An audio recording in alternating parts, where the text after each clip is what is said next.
राजनीति विज्ञान द्वितीय प्रश्न पत्र। प्रमुख भारतीय राजनीतिक विचारक। आज के हमारे विचारक महात्मा मोहनदास करमचंद गांधी और गांधी के आर्थिक विचारों को आज हम पढ़ेंगे। मित्रों, गांधी जी ने आर्थिक विचार आर्थिक प्रश्नों की शास्त्रीय व्याख्याओं पर आधारित नहीं रखे थे। उन्होंने तो वस्तुतः नैतिक आस्थाओं को आर्थिक क्षेत्र में लागू करने का प्रयास किया था कि हम आर्थिक क्षेत्र में भी नैतिक आस्थाओं का पालन करें। इसी कारण गांधी जी ने आर्थिक विचारों की अपनी पद्धति को मानवीय अर्थशास्त्र की संज्ञा दी और उन्होंने स्पष्ट किया कि आर्थिक संबंधों में सत्य और अहिंसा की प्रत्युक्ति जो है उसका प्रयोग जो है वो ही मानवीय अर्थशास्त्र का आधार है। तो गांधी जी की स्पष्ट मान्यता है कि अर्थशास्त्र व नैतिकता एक ही अर्थ को व्यक्त करते हैं, इसलिए शाश्वत व उदार नैतिकता उनके आर्थिक विचारों की आधारशिला हो।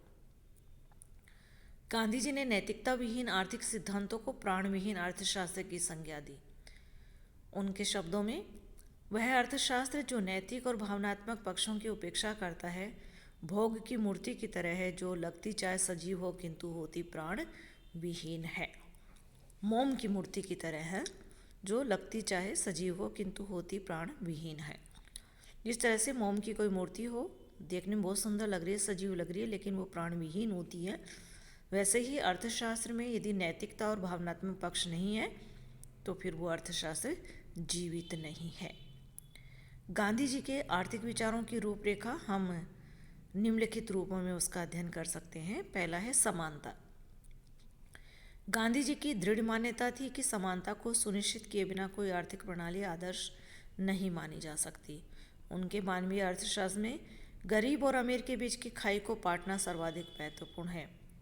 इसलिए गांधी जी ने क्या किया, समानता को सभी व्यक्तियों द्वारा भौतिक संपदाओं के समान मात्रा के स्वामित्व के रूप में नहीं, अपितु प्रत्येक व्यक्ति को जीवन की अनिवार्य आवश्यकताओं की पूर्ति की समान सुनिश्चितता, यानी प्रत्येक व्यक्ति को कम से कम रोटी कपड़ा मकान, और आजकल तो शिक्षा और स्वास्थ्य भी जुड़ गए हैं, तो ये प्राप्त होना ही चाहिए। गांधी जी ने स्पष्ट किया कि भौतिक संपदा और विलासिता के साधनों के पीछे मनुष्य की अंधी दौड़ ही असमानता का मूल कारण है।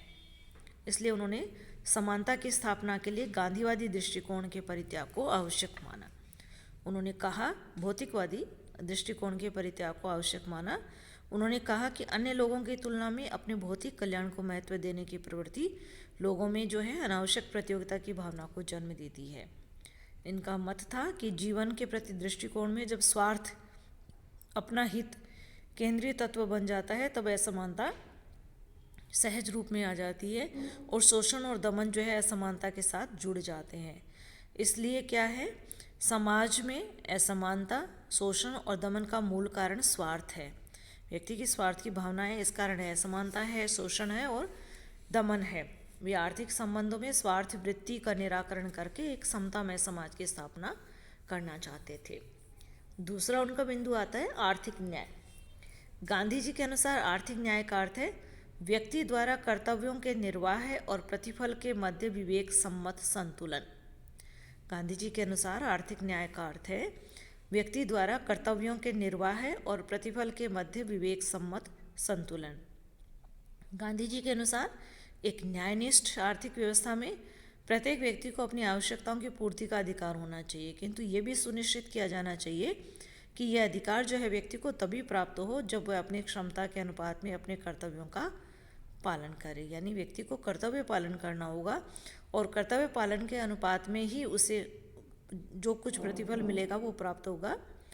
उन्होंने जैसे कहा है, एक हाथी को उतनी मात्रा में खाद्य सामग्री प्राप्त करने का अधिकार है जितना कि उसके शरीर के आकार के अनुपात में आवश्यक हो, किंतु उसे अपने शरीर के आकार के अनुरूप ही सेवा प्रदान करके इस उपभोग को उचित सिद्ध करना होगा। यानी एक हाथी है, उसको भोजन ज़्यादा मात्रा में चाहिए, तो हाथी को फिर काम भी उतनी मात्रा में करना होगा जितना उसका शरीर है।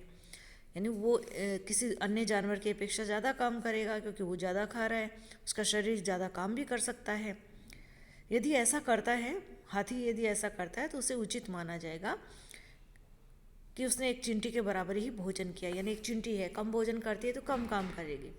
हाथी ज़्यादा भोजन करेगा तो चूंकि उसका शरीर बड़ा है, भोजन भी ज़्यादा चाहिए, तो फिर शरीर बड़ा है तो काम भी ज़्यादा करेगा वो।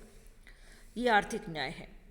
आर्थिक न्याय की उनकी धारणा में दो महत्वपूर्ण तत्व है। पहला है, प्रत्येक व्यक्ति को उसकी अनिवार्य आवश्यकताओं की पूर्ति का आश्वासन मिलना चाहिए कि आपकी अनिवार्य आवश्यकताएं भोजन है, रोटी, कपड़ा, मकान है, जो है वो आवश्यकताएं पूरी होंगी, ये आश्वासन हो। और सचेतन प्रणाली द्वारा नैतिक उत्थान के लिए व्यक्ति का समर्पण, व्यक्ति को भी चाहिए नैतिक उत्थान के लिए अपना समर्पण करे, अपने जो भी कार्य वो कर सकता है उनको करे। ये जो दो तत्व हैं, इनमें से प्रथम समाज से अपेक्षा करता है कि वे सभी व्यक्तियों को उनकी आवश्यकताओं की पूर्ति के साधन उपलब्ध कराए, और जो दूसरा तत्व था ना कि प्रयत्नों द्वारा नैतिक उत्थान के लिए व्यक्ति का समर्पण, ये व्यक्ति से अपेक्षा की जाती है कि वह अपनी आवश्यकताओं को यथासंभव सीमित कर दे, यानी व्यक्ति को जितनी ज़रूरत हो उतना ही अपनी आवश्यकताओं को रखे, आवश्यकता से ज़्यादा वो संचय नहीं करे, आवश्यकता से ज़्यादा वो डिमांड भी नहीं करे। इस प्रकार उनकी आर्थिक न्याय की धारणा में समाज और व्यक्ति दोनों के कर्तव्य समाविष्ट है। उन्होंने स्पष्ट किया कि व्यक्ति की भौतिक आवश्यकताओं की पूर्ति आवश्यक है और आर्थिक न्याय भी बहुत जरूरी है। तीसरा बिंदु आता है विकेंद्रीकरण का। गांधी जी केंद्रीकरण को हिंसा का प्रतीक मानते हैं। उनका मत है कि आर्थिक क्षेत्र में केंद्रीकरण ही शोषण और समानता का मुख्य कारण है। उनकी मान्यता है कि आर्थिक शक्ति के कुछ हाथों में केंद्रित हो जाने के कारण पूंजीपति वर्ग समाज में उपलब्ध योग्यताओं और संसाधनों का शोषण करने की क्षमता प्राप्त कर लेता है। ये गांधी जी का मत है कि आर्थिक शक्ति के कुछ हाथों में केंद्रित हो जाने के कारण, उत्पादन के साधनों का कुछ व्यक्तियों के हाथों में केंद्रित हो जाने के कारण क्या है, पूंजीपति वर्ग क्या करता है, समाज में उपलब्ध योग्यताओं और संसाधनों का शोषण करने की क्षमता प्राप्त कर लेता है। उनके अनुसार समाज में कुछ संपन्न लोगों और अन्य लोगों के मध्य खाई का मुख्य कारण भी केंद्रीकरण ही है। उनका मत है कि विकेंद्रीकरण के माध्यम से आर्थिक प्रणाली में अहिंसा की प्रतिष्ठा हो सकती है। वे उत्पादन, उपभोग और वितरण को विकेंद्रित करके आर्थिक समस्याओं का समाधान करना चाहते हैं। उनके अनुसार एक विकेंद्रित आर्थिक प्रणाली में आर्थिक विषयों में निर्णय लेने की क्षमता उन निर्णयों से प्रभावित होने वाले व्यक्तियों के हाथ में ही रहेगी और उत्पादन और वितरण किसी व्यक्ति विशेष या वर्ग विशेष के लिए लाभकारी होने के बजाय आम लोगों की आवश्यकताओं की पूर्ति का माध्यम बन जाएंगे। विकेंद्रीकृत आर्थिक प्रणाली में भारी पूंजी के विनियोग की जो आवश्यकता नहीं होगी। विकेंद्रित यदि आर्थिक प्रणाली होगी तो उसमें ज़्यादा पूंजी की आवश्यकता नहीं होगी, क्योंकि उत्पादन जो है श्रम प्रधान होगा और मात्रा में भी सीमित होगा। तो गांधी जी ग्राम को आर्थिक विकेंद्रीकरण की व्यवहारिक इकाई बनाकर श्रम प्रधान उद्योगों के द्वारा स्थानीय स्तर पर उत्पादन और वितरण को सुनिश्चित करना चाहते थे। मित्रों, हम इसको ऐसे समझ सकते हैं, गांधी जी का ये मानना था कि बहुत बड़े बड़े उद्योग धंधे किसी एक ही जगह लगाना अच्छी बात नहीं है, ये केंद्रीकरण होगा। इसकी जगह क्या होना चाहिए, छोटे छोटे उद्योग धंधे जैसे कुटीर उद्योग है, लघु उद्योग है, ये लगाने चाहिए, ये गांव-गांव में लगाए जाने चाहिए, ताकि कम पैसे और लोगों से, परिवार के लोगों द्वारा ही ये संचालित किए जा सकते हैं आसानी से।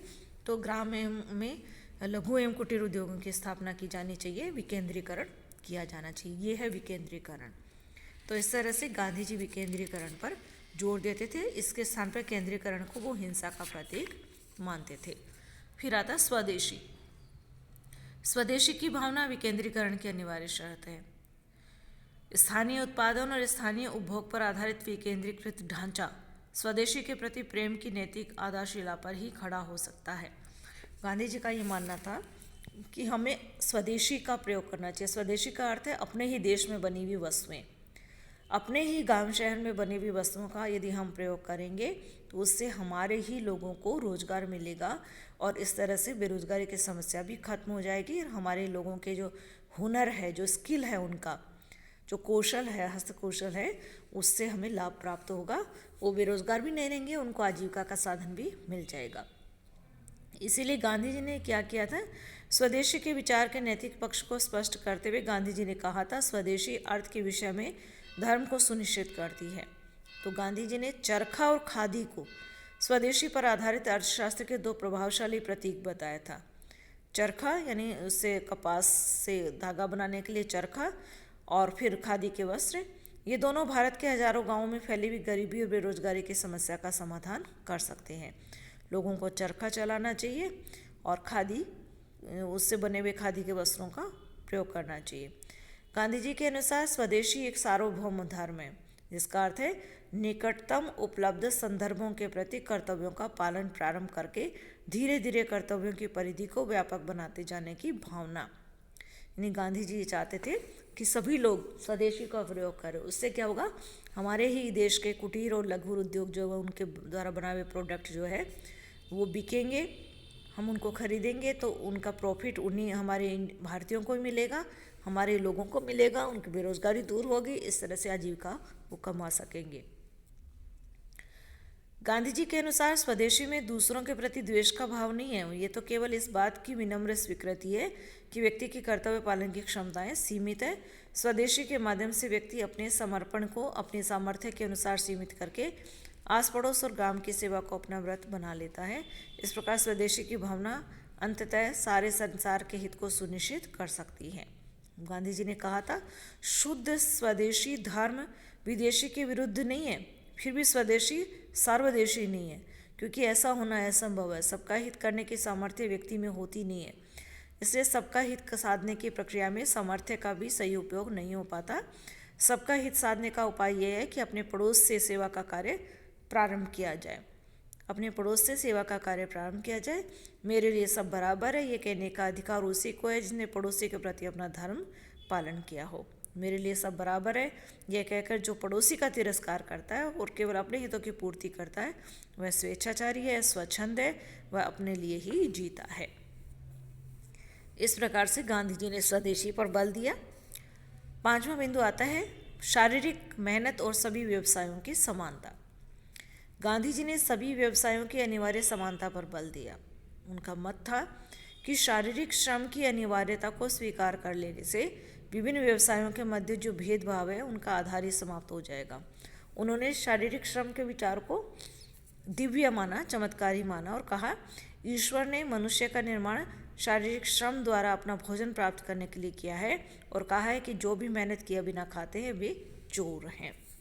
गांधी जी मानते थे कि व्यक्ति को काम करना चाहिए, काम करके ही कमा के खाना चाहिए। बिना मेहनत के जो खाता है एक तरह से वो चोरी कर रहा है। तो शारीरिक श्रम की धारणा ये अपेक्षा करती है कि प्रत्येक व्यक्ति अपने जीवन निर्वाह की आवश्यकताएं जुटाने के लिए भौतिक श्रम करे, मेहनत करे। इस प्रकार कोई व्यक्ति किसी भी व्यवसाय में लगा हो वह उस व्यवसाय के अतिरिक्त आवश्यक शारीरिक श्रम तो निश्चित रूप से करेगा। इस प्रकार श्रम की प्रतिष्ठा व्यक्ति के मन में अंतर्व्याप्त होकर उसे ऐसी प्रेरणा प्रदान कर देगी कि वह विभिन्न व्यवसायों के बीच कोई भेदभाव ही नहीं कर सके। शारीरिक श्रम या रोटी के लिए श्रम की धारणा यह सुनिश्चित करेगी कि प्रत्येक व्यक्ति अपनी जीविका को शरीर श्रम से अर्जित करे और बौद्धिक क्षमताओं का उपयोग परोपकार के लिए करे। इस प्रकार शारीरिक श्रम का विचार समानता और सामाजिक सद्भाव दोनों को एक साथ सुनिश्चित करेगा। तो गांधी जी ने शारीरिक श्रम यानी मेहनत और सभी व्यवसाय की समानता पर बल दिया। तो मित्रों, ये थे गांधी जी के आर्थिक विचार जिनको हमने 5 बिंदुओं के अंतर्गत अध्ययन किया है। पहला था समानता, वो समानता स्थापित करना चाहते थे। दूसरा आर्थिक न्याय है, व्यक्ति जो है अपने अनिवार्य आवश्यकताओं की पूर्ति करे और आवश्यकता से अधिक का लालच न करे। तीसरा विकेंद्रीकरण है, यानी उद्योग धंधे एक स्थान पर केंद्रित नहीं होने चाहिए, देश में जगह जगह अलग अलग स्थानों पर विकेंद्रित होने चाहिए और लघु और कुटीर उद्योगों को प्रोत्साहन दिया जाना चाहिए जो कि कम पूंजी से संचालित हो जाते हैं, घर के फैमिली मेम्बर्स से या अड़ोस पड़ोस के कुछ लोगों से जो संचालित हो जाते हैं। ऐसे कुटीर एवं लघु उद्योगों की स्थापना की जानी चाहिए, विकेंद्रीकरण है। इसी तरह उन्हें स्वदेशी पर बल दिया, अपने देश में बनी हुई वस्तुओं, अपने देश के लोगों के द्वारा बनी हुई वस्तुओं का हम प्रयोग करें, उससे उनके रोजगार चलेंगे, उनको लाभ होगा। और शारीरिक मेहनत और सभी व्यवसाय की समानता पर भी गांधी जी ने बल दिया है। आज के लिए इतना ही, धन्यवाद।